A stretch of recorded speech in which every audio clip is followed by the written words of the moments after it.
খাদ্যমূল্য বাড়লেই মানুষ কষ্ট পায়, কিন্তু তখন তার 2-3 মাসের মধ্যেই রিক্সা ভাড়া বেড়ে যাবে, বাড়ি ভাড়া একটু বাড়বে, এটা একটু বাড়বে, সেটা বাড়তে বিভিন্ন সার্ভিস সেক্টরে চুল কাটার খরচটা একটু বেড়ে যাবে, সবই একটু একটু করে বাড়বে কয়েক মাসের মধ্যে।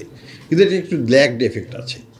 আমরা 5-6 5.5% মতো কমিয়ে ফেলেছি খাদ্য মূল্যস্ফীতি। তো যাই হোক, সামগ্রিকভাবে আমরা একটা সেই স্বস্তির জায়গার দিকে যাচ্ছি।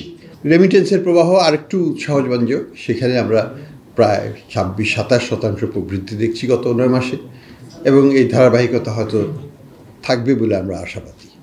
তো সব মিলিয়ে ম্যাক্রো ইকোনমিক্স এক্সটার্নাল সেক্টর যেটাকে আমরা বলি, সেই জায়গাটা একটা স্বস্তির জায়গায় আমরা চলে এসেছি। কোনো রকমের ক্রাইসিস আছে বলে আমি মনে করি না, এবং হবে বলে আমার মনে হয় না। বাংলাদেশ ব্যাংকের পক্ষ থেকে আমাদের মূল দায়িত্ব হচ্ছে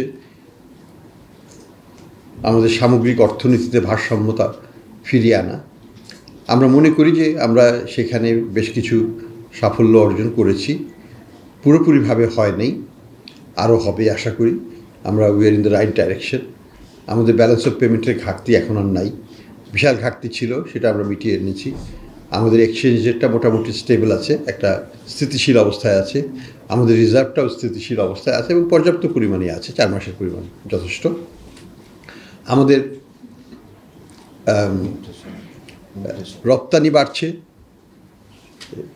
বিভিন্ন রকমের গোলযোগ আন্দোলন ইত্যাদি সত্ত্বেও রপ্তানি কিন্তু মুখ থুবড়ে পড়ে নেই। এটা বেশ ডাবল ডিজিট গ্রোথ আমরা এখনও দেখতে পাচ্ছি গত 8-9 মাসের যে তথ্য আমরা পেয়েছি। তো এবং কনসিস্টেন্টলি এটা স্টেডি একটা গ্রোথ আছে, 11-12 এরকম আমরা পাচ্ছি। রেমিটেন্সের প্রবাহ আরেকটু সহজবাঞ্জক, সেখানে আমরা প্রায় 26-27% প্রবৃদ্ধি দেখছি গত 9 মাসে, এবং এই ধারাবাহিকতা হয়তো থাকবে বলে আমরা আশাবাদী। তো সব মিলিয়ে ম্যাক্রো ইকোনমিক্স এক্সটার্নাল সেক্টর যেটাকে আমরা বলি, সেই জায়গাটা একটা স্বস্তির জায়গায় আমরা চলে এসেছি। কোনো রকমের ক্রাইসিস আছে বলে আমি মনে করি না, এবং হবে বলে আমার মনে হয় না। আমরা একটা সুদৃঢ় অবস্থানে আছি সেখানে। মূল্যস্ফীতির ক্ষেত্রে আমি এটুকুই বলবো যে আমাদের প্রচেষ্টা চলমান, আমাদের প্রচেষ্টা আংশিকভাবে সফল হয়েছে।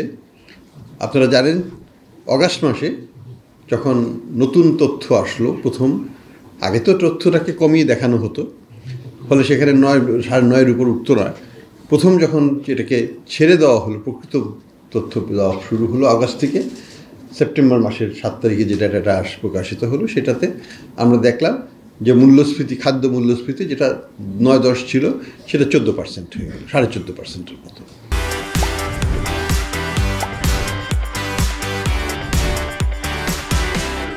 তো 14.5% থেকে এখন গত মাসে এটা 8%-এর একটু বেশি আছে। তো মোটামুটিভাবে আমি বলবো এটা সন্তোষজনক। আমরা 5-6.5% মতো কমিয়ে ফেলেছি খাদ্য মূল্যস্ফীতি।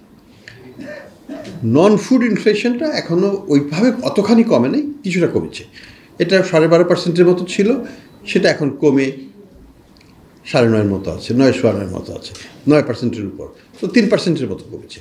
তো 3% কমেছে, আমি আশাবাদী এই কারণে যে এটা আরও কমবে সামনে। কারণ সাধারণত বাংলাদেশের ক্ষেত্রে বা আমাদের মতো দেশের ক্ষেত্রে খাদ্য মূল্যটা যখন বাড়ে, তখন নন ফুডটা সেটাও বাড়ে, কিন্তু 2-3 মাস 4 মাস পরে বাড়ে, আস্তে আস্তে বাড়ে। কারণ খাদ্য মূল্য বাড়লেই মানুষ কষ্ট পায়, কিন্তু তখন তার 2-3 মাসের মধ্যেই রিক্সা ভাড়া বেড়ে যাবে, বাড়ি ভাড়া একটু বাড়বে, এটা একটু বাড়বে, সেটা বাড়তে বিভিন্ন সার্ভিস সেক্টরে চুল কাটার খরচটা একটু বেড়ে যাবে, সবই একটু একটু করে বাড়বে কয়েক মাসের মধ্যে।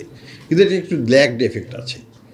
সিমিলারলি যখন খাদ্যমূল্য কমে, তখন আবার ঠিকই একই জিনিসই দেখা যায় যে নন ফুডটা তখন ওই ল্যাগের কারণে ওটা তখন একটু উচ্চ পর্যায়ে থাকে, এবং পরবর্তীতে আস্তে আস্তে ওটাও কমতে শুরু করে। তো সেই কারণে আমরা আশাবাদী যে হয়তো 2-3 মাসের মধ্যেই আমরা নন ফুডটাকেও দ্রুত কমতে দেখব। তো যাই হোক, সামগ্রিকভাবে আমরা একটা স্বস্তির জায়গার দিকে যাচ্ছি। আমাদের লক্ষ্য এখনও যে মূল্যস্ফীতি হয়তো 7-8-এর মধ্যে আমরা পাবো জুনের শেষে, অর্থাৎ জুলাই মাসে যে ডাটাটা পাবো, তখন হয়তো এটা দেখতে পাবো আমরা 7-8-এর মধ্যে, আজখানে থাকবে কোথাও।